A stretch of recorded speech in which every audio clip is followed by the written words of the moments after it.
In the final summer of 1945, the Empire of Japan stood surrounded. The war that had once seemed filled with glory and victory now stretched into a nightmare of loss, destruction, and despair. Cities had burned, industries had collapsed, and yet the Japanese High Command refused to surrender.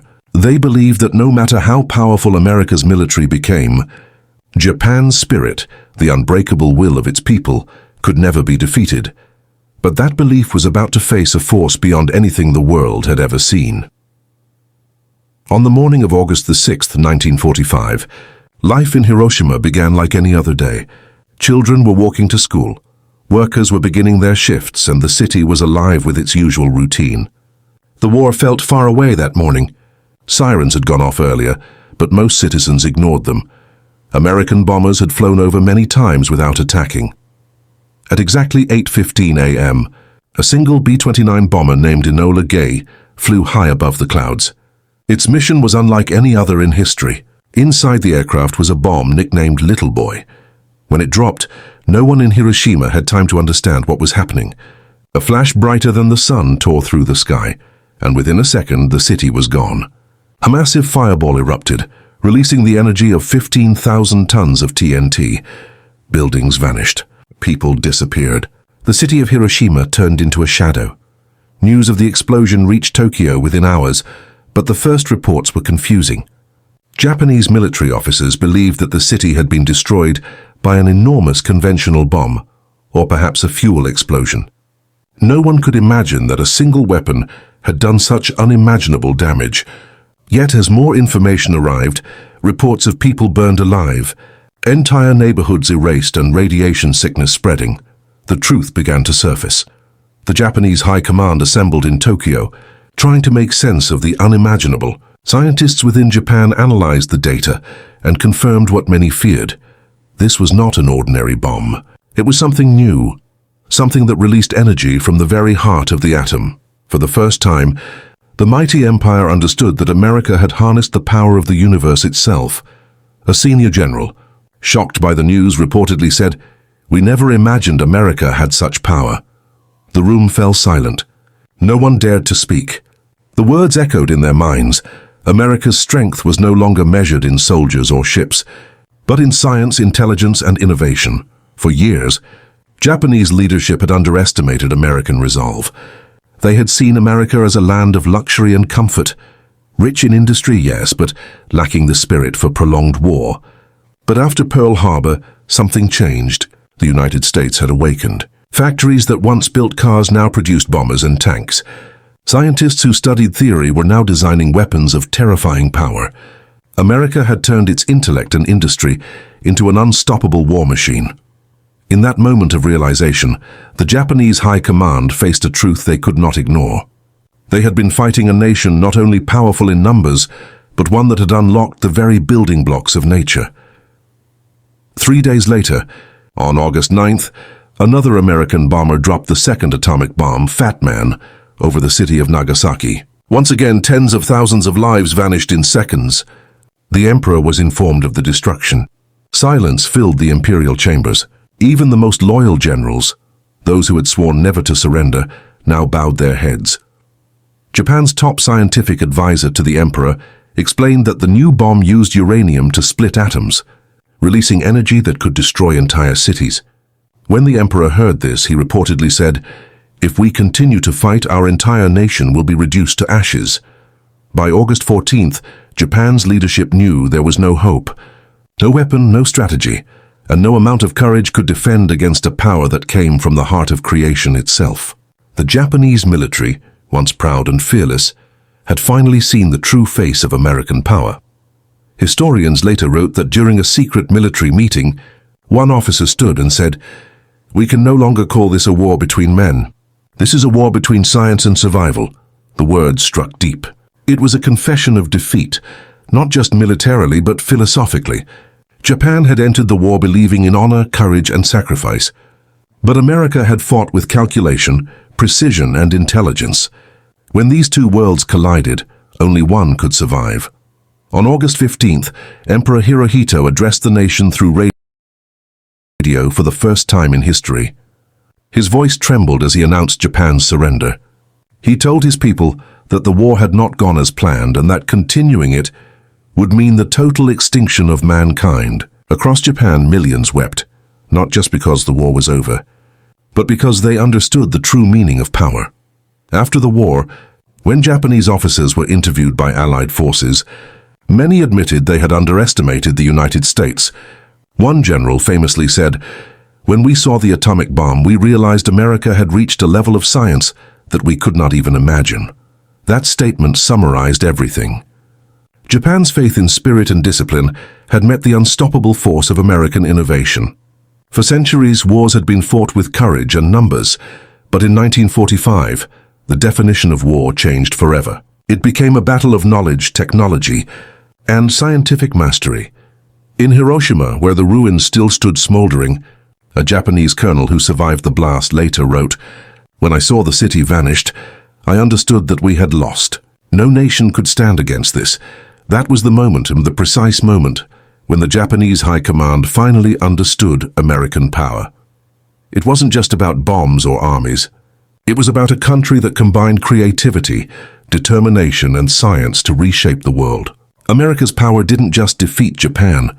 It ended a world war, rewrote history, and opened the door to the nuclear age. From that day on, the meaning of power changed forever. The Japanese High Command had seen it, a flash brighter than the sun, and in that blinding light they finally understood the might of America.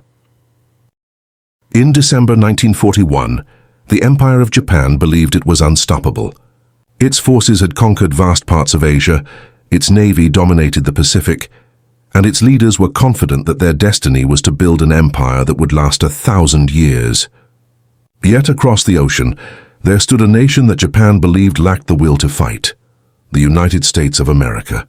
In the eyes of the Japanese High Command, America was a nation of businessmen, comfort seekers and dreamers, not warriors. They thought one decisive strike would crush its spirit forever.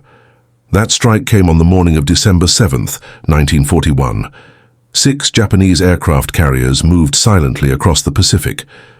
Hundreds of bombers and torpedo planes prepared for an assault that would shock the world. As dawn broke over Hawaii, the pilots saw the island of Oahu below them, peaceful, unaware still. Then came the command: attack. Within minutes, the sky over Pearl Harbor turned to fire. Battleships burned, planes exploded on the runway, and smoke covered the horizon. More than 2,000 American sailors and soldiers were killed that morning. Japan celebrated the victory as a moment of glory. Tokyo's streets filled with cheers. The High Command believed they had struck a fatal blow, that America would beg for peace, but they were wrong. The very next day, President Franklin D. Roosevelt addressed the nation. His voice was calm but unshakable. He called December 7th, a date which will live in infamy. And in that single speech, the sleeping giant of America began to awaken. Within hours, the United States declared war. Factories switched from producing cars to building tanks, bombers, and warships. Men lined up to enlist. Women filled the factories, working day and night. Across the entire nation, there was one emotion: resolve. While Japan celebrated, America was transforming. Within a year, U.S. shipyards were launching new vessels every week. Aircraft production rose beyond anything Japan could imagine. What the Japanese High Command had mistaken for weakness was actually patience. And when that patience ended, it turned into unstoppable force. In the Pacific, island after island became a battlefield. The American military fought with strategy and technology, learning, adapting, and growing stronger with every campaign. Battles that once seemed impossible, like Midway, Guadalcanal, and Iwo Jima, became turning points. Each victory pushed Japan closer to defeat, but still the empire refused to surrender. By 1945, Japan was surrounded.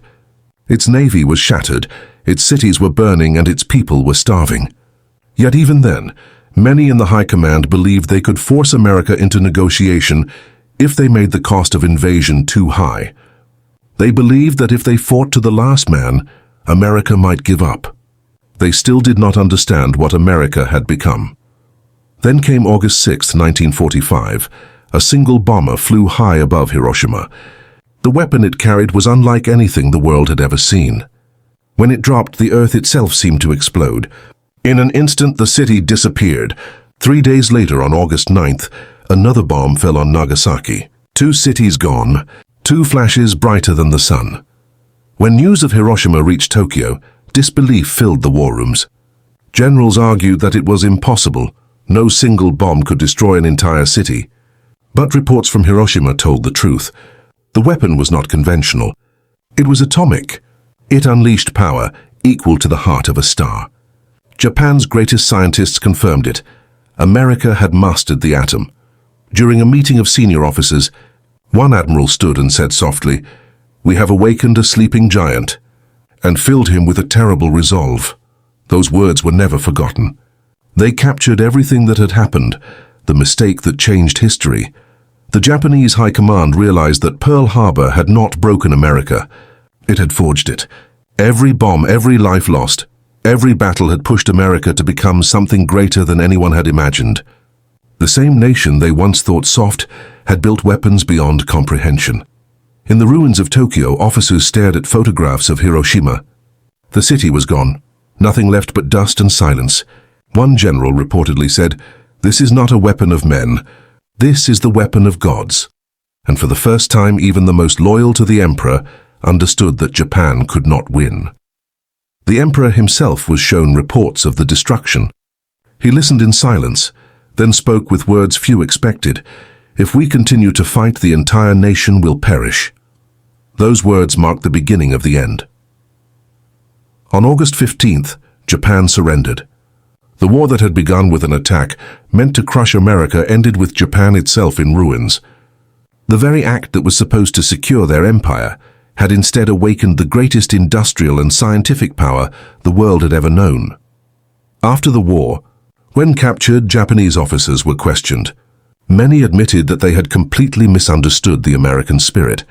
One commander said, "We believed they would fear death.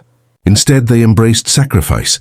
We believed they would tire. Instead, they grew stronger." It was a lesson carved into history, a warning that arrogance blinds, and that power built on pride cannot stand against power built on unity, innovation and determination. As the years passed, Japan rebuilt itself, this time not through conquest, but through creativity and technology. The same nation that once challenged American might would later become one of its closest allies. But the memory of that realization, the moment they understood what they had awakened, never disappeared. Historians still repeat the words whispered in regret by one Japanese officer as he looked back at the ashes of war. "We thought we could break America, but we only revealed its true strength." And that strength was never just in weapons or armies. It was in the hearts of people who refused to surrender, in the hands of workers who built a nation overnight, and in the minds of scientists who unlocked the secrets of the universe. When Japan attacked Pearl Harbor, they believed the blow would end the war before it began. Instead, it started a fire that would burn until 2 suns rose over Hiroshima and Nagasaki.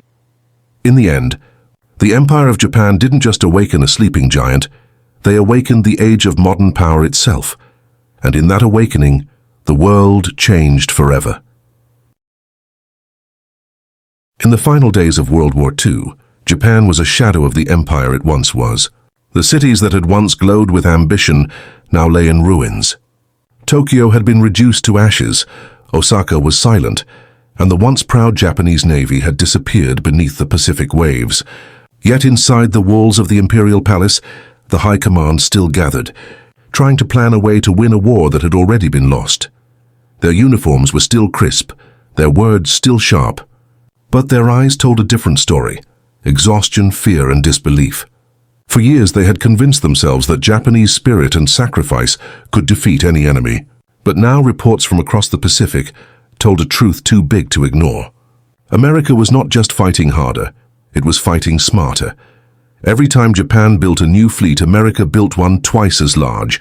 Every time Japan sent planes into the sky, American aircraft carriers produced hundreds more.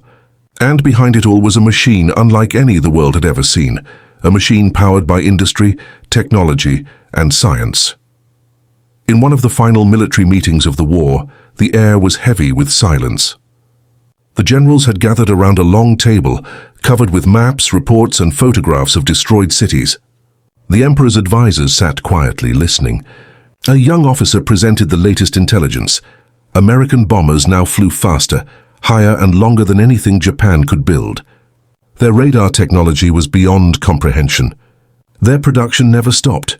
New ships, new weapons, new science. When the officer finished, no one spoke for several moments. Then an old general, his face marked by years of service, slowly stood up.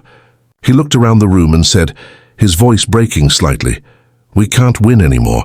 America is 100 years ahead of us." The room went silent. No one dared to reply. Because deep down, everyone knew he was right. It was not just that Japan was losing battles, it was that they were fighting a different kind of war altogether. America had turned its factories into fortresses and its universities into laboratories. Scientists and engineers worked side by side with soldiers and sailors. While Japan had relied on courage, America had relied on innovation. From radar systems that saw through clouds to code breakers who could read Japanese messages before they even reached the front lines, America had mastered the invisible weapons of war. And then came the ultimate proof of that mastery, the atomic bomb. When Hiroshima was erased in an instant, the Japanese High Command could no longer deny the truth. The reports that arrived from the south were beyond imagination. An entire city gone, thousands vanished, the sky itself burning. At first, some believed it was an exaggeration, propaganda meant to frighten them. But then, when Nagasaki followed 3 days later, the horror became undeniable. For the first time, even the most loyal generals began to whisper what no one dared to say aloud. Japan had lost not just the war, it had lost the race of science and progress. Inside the imperial palace, Emperor Hirohito listened quietly as his ministers debated what to do. Some still wanted to fight, to resist until the last soldier fell. Others understood that continuing meant annihilation. Then one advisor, trembling, read a statement that had come from the Army General Staff. "Our enemy has reached a level of technology we cannot even imagine. If we continue, our people will perish." The emperor closed his eyes.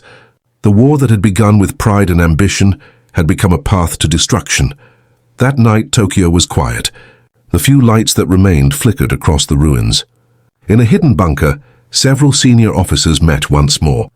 The same general who had said America was 100 years ahead spoke again, this time softer. "We fought with honor, but they fought with knowledge. Honor cannot stop fire that falls from the sky." No one argued. There was nothing left to say. The next morning, the emperor made his decision. He would speak directly to his people, something no emperor had ever done before. His message was brief, calm, and filled with sorrow. He told the nation that continuing the war would mean the total extinction of mankind. He asked his people to endure the unendurable, to accept the unacceptable, to surrender. Across Japan, people fell to their knees as they heard his voice for the first time. Soldiers wept openly. Mothers held their children tightly. Some refused to believe it. But deep down, the truth was clear. The age of the samurai spirit had ended, and a new age had begun. In the weeks that followed, American forces landed on Japanese soil, not as invaders but as occupiers of peace. And as they walked through the streets, many Japanese citizens were astonished. They had imagined monstrous enemies. Instead, they saw young men barely older than their own sons, disciplined, organized, and equipped with technology they had never seen before. Radios, vehicles, medical tools, even their boots seemed advanced. The realization grew deeper. The gap between Japan and America wasn't measured only in weapons. It was measured in progress, in science, in education, in the ability to imagine a different future. Later, when historians interviewed surviving members of the High Command, one of them recalled that fateful meeting before the surrender. He said, "When the general said they were 100 years ahead, we understood that he did not mean just in weapons. He meant in thought. In the way they build, in the way they learn, in the way they create." That understanding changed everything. In the years that followed, Japan rebuilt itself with that lesson in mind. The same spirit that once fueled its armies was turned toward innovation, industry, and peace. The nation that once fought with swords and planes now led the world in technology, engineering, and design. The words spoken in that silent meeting, "America is 100 years ahead of us," became not a statement of defeat, but a challenge for the future. But back in 1945, In those final days of the war, it was a sentence that carried the weight of an empire's fall. It was the moment when every illusion of invincibility vanished. It was the moment when the Japanese High Command finally saw the world as it truly was, a world where the power of knowledge had replaced the power of conquest. And as they looked upon the ruins of their cities and the ashes of their dreams, they finally understood what true power meant. It was not just the strength to destroy, but the ability to create what others could not even imagine. That day, as silence filled the war room and the Empire of Japan prepared to surrender, the truth was clear. The age of American power had begun,